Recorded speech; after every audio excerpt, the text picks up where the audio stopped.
Personal issues ಇರ್ತದೆ. ಸೌಜನ್ಯ ಭೇಟಿ ಅವ್ರದ್ದೇನೋ ಪಾಪ ಏನೋ ಶೂಟಿಂಗ್ ಏನೋ ಬೇರೆ ಏನೋ ಕೇಳ್ತಾರೆ, ಯಾವುದೋ ಜಾಗದ ವಿಚಾರ ಬಂದಿದ್ದಾರೆ ಅಷ್ಟು ಬಿಟ್ಟರೆ ಬೇರೆ ಏನಿದೆ. ಬೇರೆ ನಥಿಂಗ್, ನೋ ಪಾಲಿಟಿಕ್ಸ್, ನಥಿಂಗ್. ನಾನೇನು ಪಾಪ ಪಾಲಿಟಿಕ್ಸ್ ಮಾಡಲಿ. ಆಸ್ ಅ ಫ್ರೆಂಡ್ ಬಂದಿದ್ರು, ಭೇಟಿ ಮಾಡಿದ್ರು, ಪ್ರಾಬ್ಲಮ್ ಇತ್ತು, ಅದಕ್ಕಾಯ್ತು ಹೇಳ್ತೀನಿ ಅಂತ ಹೇಳಿದ್ದೆ.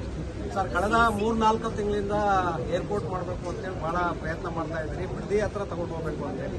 ಈಗ ಒಂದು ಕಡೆ ಮಾಜಿ ಪ್ರಧಾನಿಗಳು, ಸಂಸದರು ಮತ್ತೆ ಕುಮಾರಸ್ವಾಮಿ ಅವರು ಡಿಮ್ಯಾಂಡ್ ಸ್ಟಾರ್ಟ್ ಮಾಡಿದ್ದಾರೆ ಸರ್, ಕ್ರೆಡಿಟ್.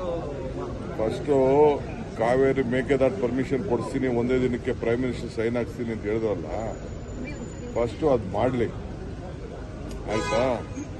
ಅವ್ರಿದ್ದಾಗ ಏನೋ ಪಾಪ ಮಾಡೋಕ್ಕಾಗಲಿಲ್ಲ. ಈಗ ನಾವೇನೋ ಮಾಡಕ್ಕೆ ಹೊರಟಿದ್ದೀವಿ, ಅದಕ್ಕೆ ನಾವು ತೀರ್ಮಾನ ಮಾಡೋಕ್ಕಾಗಲ್ಲ. ಎಲ್ಲಿರಬೇಕು, ಬಿಡದಿ ಇರಬೇಕಾ, ನೆಲಮಂಗಲ ಇರಬೇಕಾ, ತುಮಕೂರು ಇರಬೇಕಾ, ಸೋಲೂರು ಇರಬೇಕಾ ಅನ್ನೋದು ನಾವೇನು ತೀರ್ಮಾನ ಮಾಡೋಕ್ಕಾಗಲ್ಲ. ಅದು ಏರ್ಪೋರ್ಟ್ ಅಥಾರಿಟಿ ಆಫ್ ಇಂಡಿಯಾ ಅವರು ಪ್ಲಸ್ ನಮ್ಮ ಬೆಂಗಳೂರು ಇಂಟರ್ನ್ಯಾಷನಲ್ ಏರ್ಪೋರ್ಟ್ ಅವರು, ಅವ್ರಿಗೆ ಅಗ್ರಿಮೆಂಟ್ ಇದೆ ಇಷ್ಟು ವರ್ಷ ಮಾಡಬಾರ್ದು ಅಂತ. ಅವ್ರು ತೀರ್ಮಾನ ಮಾಡ್ತಾರೆ. ಅದಾದಮೇಲೆ ನಮ್ಮ ಡಿಪಾರ್ಟ್ಮೆಂಟಲ್ಲೆಲ್ಲ ಅದಕ್ಕೆಲ್ಲ ಫೀಸಿಬಿಲಿಟಿ ಎಲ್ಲ ನೋಡ್ತಾ ಇದ್ದಾರೆ. ಯಾರೋ ಎಂ.ಬಿ. ಪಾಟೀಲ್ಗೆ ಇನ್ಫ್ರಾಸ್ಟ್ರಕ್ಚರ್ ಮಂತ್ರಿ ಇದ್ದಾರೆ, ಅವರು ಫೀಸಿಬಿಲಿಟಿ ನೋಡ್ತಾ ಇದ್ದಾರೆ.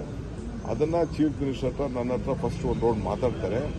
ಮಾತಾಡಾದ್ಮೇಲೆ ಕ್ಯಾಬಿನೆಟ್ ತೆಗೆದುಕೊಂಡು ಹೋಗ್ತೀವಿ. ಅದಾದ್ಮೇಲೆ ಎಲ್ಲಿ ಮಾಡಬೇಕು ಅಂತ ಡೆಲ್ಲಿಯವ್ರ ಅಪ್ರೂವಲ್ ತಗೊಂಡು ಡಿಸಿಷನ್ ತಗೊಳ್ತೀವಿ. ಇದು ನಾವು ಸುಮ್ಮನೆ ನಾನು ಏಕಾವಕ್ಕೆ ನನಗೆ ಆಸೆ ಇರ್ಬೋದಪ್ಪ, ನನ್ನ ಇಲ್ಲಿ ಮಾಡಲಿ, ನಮ್ಮೂರಲ್ಲಿ ಮಾಡಲಿ ಅಂತ ಹಂಗೆಲ್ಲ ಮಾಡೋಕ್ಕಾಗಲ್ಲ. ಅದೆಲ್ಲ that is A very scope ಇದೆ. 25 ಕಿಲೋಮೀಟ್ರು 40 ಕಿಲೋಮೀಟ್ರು ಏನೋ ಇದೆ. ಆಮೇಲೆ ಗುಡ್ಡೆಗಳು ಇರಬಾರ್ದು, ಫ್ಲೈಯಿಂಗ್ ಝೋನ್ ಇರಬೇಕು, ಅವೆಲ್ಲ ಏನೇನೋ ಇದೆ. 4,400 ಎಕರೆ ಏನೋ ಬೇಕು ಅಂತ ಹಿಂದೆ ಎಲ್ಲ ನಾನು ಈ ಏರ್ಪೋರ್ಟ್ ಮಾಡಬೇಕಾದ್ರೆ ನಾನೇ ಅರ್ಬನ್ ಡೆವಲಪ್ಮೆಂಟ್ ಮಿನಿಸ್ಟರ್ ಇದ್ದೆ. ಅದಕ್ಕೊಂದು ಇದಿದೆ, ಟೆಕ್ನಿಕಲ್ ಇದಿದೆ. ಸೊ ಆ ಟೆಕ್ನಿಕಲ್ ಮೇಲೆ ತೀರ್ಮಾನ ಮಾಡಬೇಕು. ಜಮೀನುಗಳು ಎಲ್ಲಾದವರು ಪಕ್ಕದಲ್ಲಿರೋರು ಮಾಡ್ಕೋತಾರಪ್ಪ, ನಾನು ಮಾಡ್ಕೋತೀನಿ ನನ್ನ ಜಮೀನು ಪಕ್ಕ. ಸರ್, ನಿನ್ನೆ ಸಂತೋಷ್ ಲಾಡ್ ಅವರು ಮಾತಾಡೋಕೆ ಹೇಳಿದ್ದಾರೆ, ಇದು ಹಿಂದೂ ಅನ್ನೋ ಪದ ತಂದಾಕಿದೆ ಕಾಂಗ್ರೆಸ್, ಹಿಂದೂ ಅನ್ನೋ ಪದ ಹಿಂದೆ ಇರಲಿಲ್ಲ ಅಂತ. ಆಯ್ತು, ನನ್ಗೆ ಗೊತ್ತಿಲ್ಲ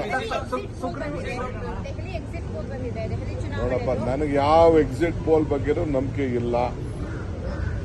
I don't believe in exit poll. ಮತದಾರ ಏನ್ ತೀರ್ಪು ಮಾಡ್ತಾರೋ ಅದನ್ನ ನಾವು ಕಾಯ್ಕೊಂಡು ಇರೋಣ.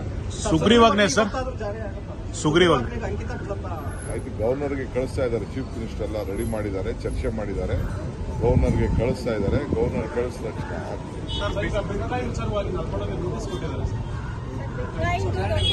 ಗೊತ್ತಿಲ್ಲ. ಇನ್ವೆಸ್ಟಿಗೇಷನ್ ಏನಿದೆ, ಇನ್ವೆಸ್ಟಿಗೇಷನ್ ಸರ್. ಬರ್ತ್ ಮತ್ತೆ ಡೆತ್ ಸರ್ಟಿಫಿಕೇಟ್ ರೇಟು 10 ಟೈಮ್ ಜಾಸ್ತಿ ಮಾಡಿದ್ದಾರೆ ಡಿ.ಕೆ. ಸರ್.